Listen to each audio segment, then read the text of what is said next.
हमारे देश में क्रिकेटर बनने का सपना देखो तो पूरा देश सपोर्ट करता है, लेकिन अगर कोई बच्चा बॉक्सर, तैराक या एथलीट बनना चाहे तो सबसे पहला सवाल होता है भविष्य क्या है इसमें।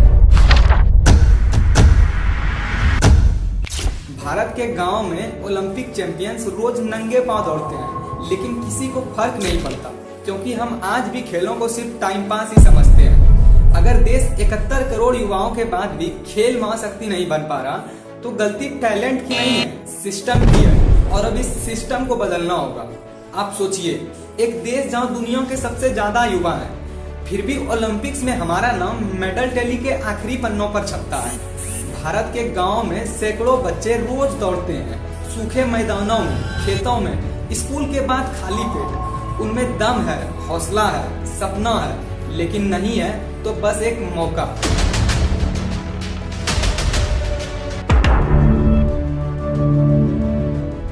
देश के 3300 से ज्यादा ब्लॉक्स में कोई स्पोर्ट ग्राउंड या स्टेडियम्स नहीं है, कोई कोच नहीं है, कोई प्लान नहीं है, और फिर हम कहते हैं हमारे बच्चों में टैलेंट नहीं है। हमारे खिलाड़ियों को चाहिए एक ऐसा सिस्टम जो उन्हें मौका दे, सम्मान दे और पहचान दे। चलिए समझते हैं दुनिया के बाकी देशों ने अपने सिस्टम को कैसे बदला और हम अपने सिस्टम को कैसे बदल सकते हैं ताकि देश को सैकड़ों नीरज और बजरंग पूनिया मिल सके।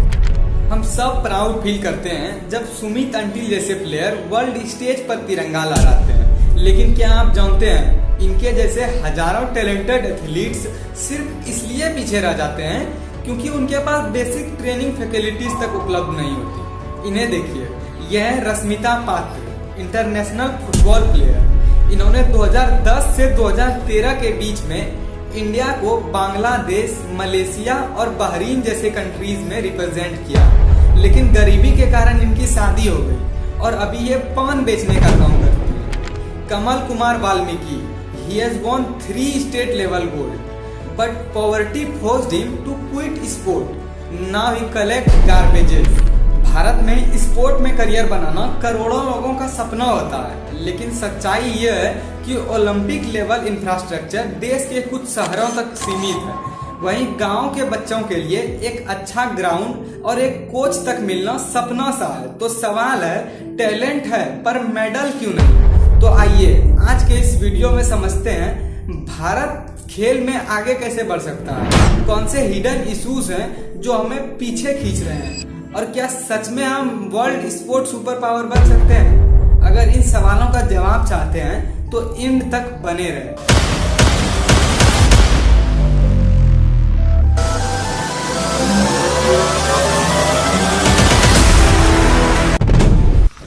बिहार में भागलपुर डिस्ट्रिक्ट के सनहौला ब्लॉक में एक क्रिकेट ग्राउंड है। 2024 में उसके सामने एक कंस्ट्रक्शन स्टार्ट होता है और कंस्ट्रक्शन का सारा वेस्ट ग्राउंड पर भर दिया गया। They completely destroyed the ground. मैंने पर्सनली डिस्ट्रिक्ट मजिस्ट्रेट से मिलकर कंप्लेंट किया, तो क्या वो साफ हुआ? अभी तक कंस्ट्रक्शन स्टार्ट हुए 1 साल से ज्यादा हो गए हैं, लेकिन सिचुएशन वैसा ही।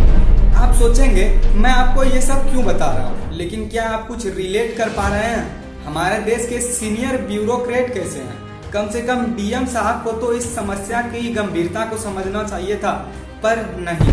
हमारे देश के टॉप अधिकारियों की हालत ऐसी है तो नीचे वालों का अंदाजा आप लगाइए। देश में प्रॉपर खेल मैदान या ट्रेनिंग सुविधाएं नहीं है। गांव में तो सिचुएशंस और भी खराब है, ना ग्राउंड, ना कोच और ना ही खेल का माहौल। खेलो इंडिया और टॉप्स जैसे स्कीम का आइडिया तो अच्छा है, लेकिन सच्चाई यह है कि ज्यादातर खिलाड़ी इन स्कीम्स के नाम तक नहीं जानते। बहुत सारी फॉर्मेलिटीज, फेवरिज्म और डिलेज इनकी पहुंच को रोकते हैं। भारत में हजारों बच्चे खेल में अच्छा कर सकते हैं, लेकिन उन्हें कोई स्काउट नहीं करता, कोई गाइड नहीं करता। ना स्कूल में अच्छे स्पोर्ट टीचर होते हैं, ना ही नेशनल लेवल तक पहुंचने की साफ राह। तो सवाल ये नहीं कि भारत स्पोर्ट सुपर पावर बन सकता, सवाल यह है कि हम खुद ही अपने टैलेंट को क्यों रोक रहे हैं। 2025-26 में ministry of youth affairs and sport को 3794 करोड़ का बजट अलॉट हुआ है। इसमें सबसे बड़ी स्कीम है खेलो इंडिया। ये स्कीम एथलीट्स को सपोर्ट करने के लिए है, ट्रेनिंग, मेडिकल और पेंशन जैसी फैसिलिटीज प्रोवाइड करती है, और ये मोस्टली इलाइट लेवल के एथलीट्स को फैसिलिटी प्रोवाइड करती है। SAI sports authority of India के 90 एक्सटेंशन सेंटर्स हैं ऑल इंडिया और 187 sports centres all over India. इन सेंटर्स में टॉप लेवल के एथलीट्स ट्रेंड होते हैं, लेकिन ये नंबर्स काफी कम है। जैसे खेलो इंडिया प्रोग्राम में 2781 एथलीट्स ट्रेनिंग ले रहे हैं और स्पोर्ट्स लेवल खेलो इंडिया प्रोग्राम में 65 एथलीट। इलाइट लेवल के चैंपियंस के लिए तो चलो अच्छी सुविधा है, लेकिन इलाइट लेवल के चैंपियंस प्रोड्यूस कैसे करोगे? खाली ग्राउंड और होप्स के साथ। इंडिया ने 2024 ओलंपिक में एक भी गोल्ड नहीं जीता, चलो कोई बात नहीं, लेकिन कितने कॉम्पिटिटर्स भेजे?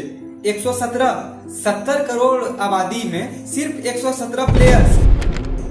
हमारे स्कूल कॉलेजों में साल में एक दिन भी स्पोर्ट्स हो जाए तो हम खुश हो जाते हैं। क्या ऐसे बनेंगे world champion? India currently rank 127 on FIFA standing. चलिए अब क्रिकेट की रैंकिंग देखते हैं।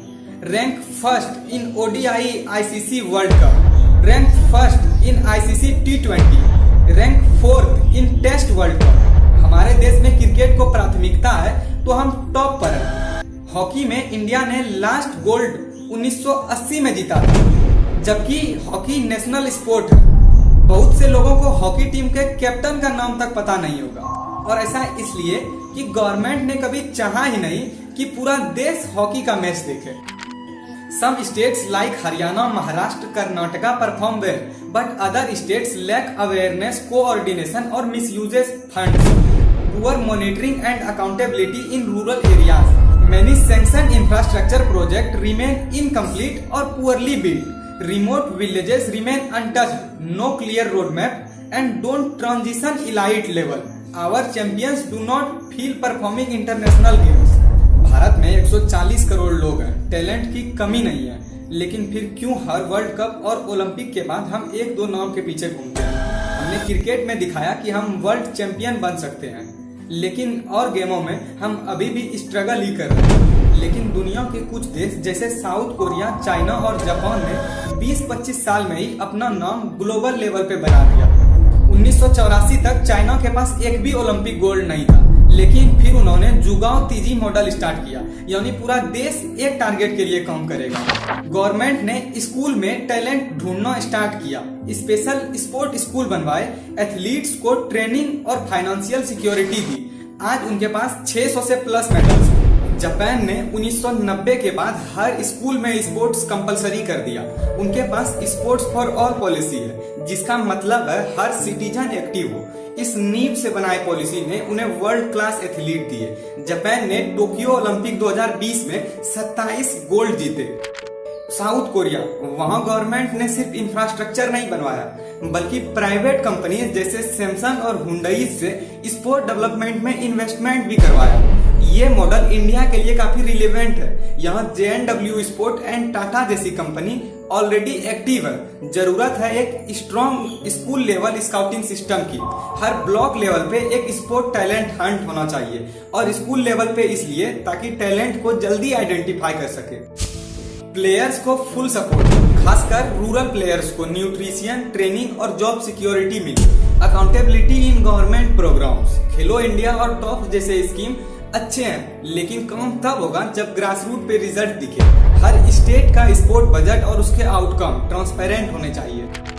कल्चर ऑफ स्पोर्ट बनाओ। जब तक स्पोर्ट एक ऑप्शन रहेगा तब तक पैशन नहीं बन पाएगा। पेरेंट्स को भी समझना होगा स्पोर्ट पैशन भी और फ्यूचर भी। Youth affairs and sport ministry में एक्सपर्ट होने चाहिए, ना कि पॉलिटिकल साइंस डिग्री वाले लोग।